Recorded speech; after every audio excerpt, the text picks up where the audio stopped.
एक लड़की ने एक नजर में ही पहचान लिया कि उसके बॉयफ्रेंड ने जो पानी उसे दिया है वो कोई आम बोतल नहीं बल्कि एक अल्ट्रा लग्जरी लिमिटेड एडिशन है, जिसकी कीमत उसके पूरे 2 महीने के खर्च के बराबर है। लेकिन हैरानी की बात ये थी कि लड़की बिल्कुल भी शॉक्ड नहीं हुई, क्योंकि 3 महीने पहले ही उसे पता चल चुका था कि उसका बॉयफ्रेंड असल में एक बड़ी फैमिली का छुपा हुआ वारिस है। उस वक्त वो एक दूसरी लड़की रिया के पीछे पागलों की तरह घूमता था।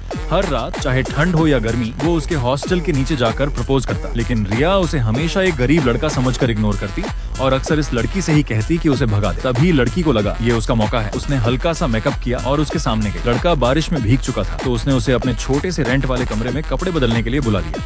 लड़की की सादगी और मासूमियत देखकर वो खुद को रोक नहीं पाया और उसी रात वहीं रुक गया। अगली सुबह उसने एक जेड का पेंडेंट निकाल कर दिया, बोलते हुए कि ये उसके खानदान की पुरानी चीज है। बाहर से लड़की शांत रही, लेकिन अंदर ही अंदर वो खुशी से झूम उठी, क्योंकि उसे पता था ये चीज करोड़ों की हो सकती है। फिर भी थोड़ी देर सोचने के बाद उसने अपनी लालच दबाई और शर्माते हुए वो गिफ्ट वापस कर दिया, कहते हुए कि वो इतनी कीमती चीज ऐसे ही नहीं ले सकती। लड़का ये सुनकर हैरान रह गया, क्योंकि पहली बार किसी ने उसका गिफ्ट ठुकराया था। जब वो वापस हॉस्टल आई तो रिया ने शक जताया कि क्या वो रात उसी गरीब लड़के के साथ थी। लड़की ने आराम से जवाब दिया, तू तो खुद एक अमीर लड़के के साथ घूम रही है, फिर उस पर ध्यान क्यों। रिया चुप हो गई और गुस्से में चली गई। उसी दिन दोपहर में लड़के ने लड़की को खाने पर बुलाया, लेकिन रास्ते में रिया अपने नए अमीर बॉयफ्रेंड के साथ आ गई और जानबूझकर लड़के को गरीब कहकर नीचा दिखाने लगी। लड़की की समझदारी देखकर उस अमीर लड़के का नजरिया थोड़ा बदल गया, जिसे देखकर रिया घबरा गई और तुरंत उसे वहां से ले गई। जब लड़की वापस हॉस्टल आई तो बाकी लड़कियों ने उसका मजाक उड़ाया, कहते हुए कि वो दूसरों के छोड़े हुए कचरे को उठा रही है। उन्होंने उसका मेकअप तक तोड़ दिया। उसी वक्त लड़के का वीडियो कॉल आया।